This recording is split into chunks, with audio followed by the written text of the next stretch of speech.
All right, we'll deviate from that as Mike Maniscalco, play-by-play voice for the Carolina Hurricanes, joining us here live at PNC Arena. I just have one suggestion for Jim Phillips. Oh, please do. Okay, let me hear it. Let me hear all these. If they get more money, yes, can they invest in a better microphone? I mean, did he do that? Did he do that through the tin can to the media as the windows roll down while he's driving? Exactly. Yeah, it may have been actually. I think it was an old school there microphone. That's what it was. I had so many radio flashbacks. Yeah. No, I bet. Trust me, we all do that. All right, Mike. We talked about this a little bit earlier about the connection that Paul Maurice and Rob Brindamore have as head coaches. Yes. Because when Rob Brindamore got his start as a coach in this league, it was under Paul Maurice. But the similar style of play, because I noted how both these teams in the playoffs, in the neutral zone, between the blue lines, are the best in the league in the playoffs in terms of deflecting passes, intercepting passes, causing turnovers in the neutral zone. Am I wrong saying that these two teams have a very similar style of play in terms of not giving you any room in the neutral zone? Oh, let me quote Rod Brindamore right now. Yeah. Everybody does this. Everyone now. does. Everybody does this. But how they go about doing it, I should say. No, because I think that Carolina does it slightly different than everybody else. And it comes with the Canes' pressure up front when it comes to dropping the puck in, going after it, the forecheck that they're able to create. Mm-hmm. But if you watch, they are so cognizant because they give their blue line the green light, go in and jump in on the play. And we see Brent Burns and Brady Shea, Shane Gossip. We see all six of them. I shouldn't just single out those three guys. Mm-hmm. But the forward is always responsible. Whoever that, and we can go with the hockey jargon, the F3, but whoever the high forward is, they're responsible for that. So that changes how you gap up in the neutral zone at times when you don't get to the puck when you chip it into the corner. It's rare that it happens for the Canes. But Carolina is much better stick-on puck than everybody in the league. Yeah. Where Florida, it took them a while. And I'm glad you bring this up about Florida, Dennis. Yeah. It's a good observation. They made the change that they made after last year going, well, what we did trying to outscore teams isn't going to work in playoff hockey. No. So that's why they bring in Paul Maurice, who plays that kind of a defensive style of hockey. And that's more of a taking time and space away as far as territory, where I think that Florida's a little bit more physical doing that, where the Canes are a little bit more tactical doing that. And I know that this sounds really advanced. It's not. It's really one team is just going to – they'll take away time and space by using the stick, deflecting it away, and taking away the blue line, whereas you get a look at what Florida does. They're going to take time and space away physically from you and get to the puck and cut you off that way. When you look at – I mean, obviously, I feel like a lot of people are talking about how the Canes have had so much success on the penalty kill. You saw what they did in the regular season. Now they're at like 90% in the postseason.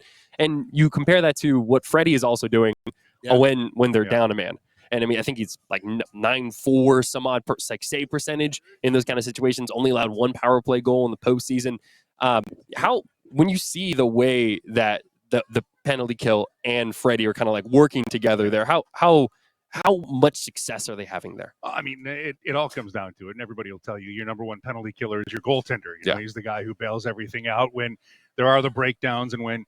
Let's face it, there's one more piece on the chessboard for the team on the man advantage to try to move the puck around and find that. But when you see Freddie in the zone, the thing that he's able to do is for a man his size to get from post to post, the lateral movement, it's as good as anybody that I've seen. So the thing for me is it works in concert, but it's also something that you practice every day. Sure. They go through what they need to do. But the Canes also, their penalty kill, and they made an adjustment in November because – no secrets anymore. Once something starts working, teams start either copycatting it or, again, they figure it out and find, okay, maybe this is here.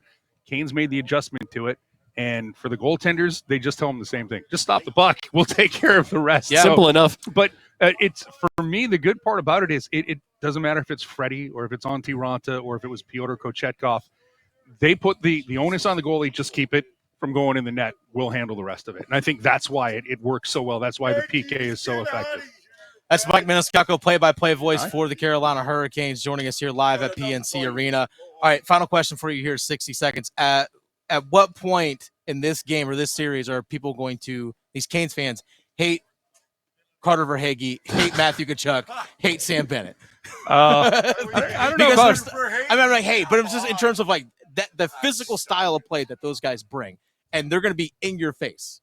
I think Matthew Tkachuk probably would be the guy who that's my guess. Most of the ire will go against because he knows where the line is, and he's not afraid to go across it, especially if it's to get under somebody's skin. Yeah. But the problem when people try to do that to the Carolina Hurricanes, it doesn't get under their skin. Oh, no, I'm talking about Canes fans. Oh, like right now. Yeah. I mean, Right now. That's what I meant. Fans. Hang on. When was the series announced? When Yeah. did they know they were playing the Panthers? 7 days ago. Yeah, okay. 6 days ago. Okay. Come on, DC. I know. I'm just saying, but not every fan knows. Because at least I know going into the. I'm picking up what you're putting down. Thank you. No, the second that a fan base knows who they're playing, yeah, just like if it would have been Toronto, I mean, they would have all been up and down on Bunning or on maybe O'Reilly.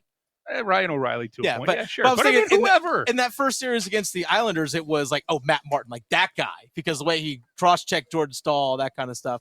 But we also knew Eric Holla coming in before that series as well. But I just didn't know who public enemy number 1 was going to be. I just wanted your thoughts on that. That's all, Mike. I'm just saying, it's everybody. Okay, the whole he had said the whole team about 4 days ago. All right, I'll give you a grace period, DC. 3 days to read up on who are the players you should not like. Oh yeah, and then they figured. I mean, I have my speculations, but it's already set. Okay, that's fair. That's Mike Maniscalco, play-by-play voice. You can listen to him right here at 8:00 on 99.9 The Fan. That's the place to listen to Mike and Trip here on the local call. Thank you for your time, good sir. Thank you very much. I appreciate you swinging DC. by. Thank you, I feel Mike. very underdressed with you two, by the way. He was making fun of me for my sweater. You're using you're in a sweater. It looks nice though. At least I've got a tie underneath. Look, it's a tie. It's good. It's a floral pattern. It's just think classy, be classy. Yeah, that's what I say. The 105th PGA Championship is underway at Oak Hill in Rochester, New York. Have fun with that. Is the frost warning over? In New York, it was 31 degrees at tee off this good. morning. Good for them. He says good. All right, and on that note, Bye, Mike. Watch your head there.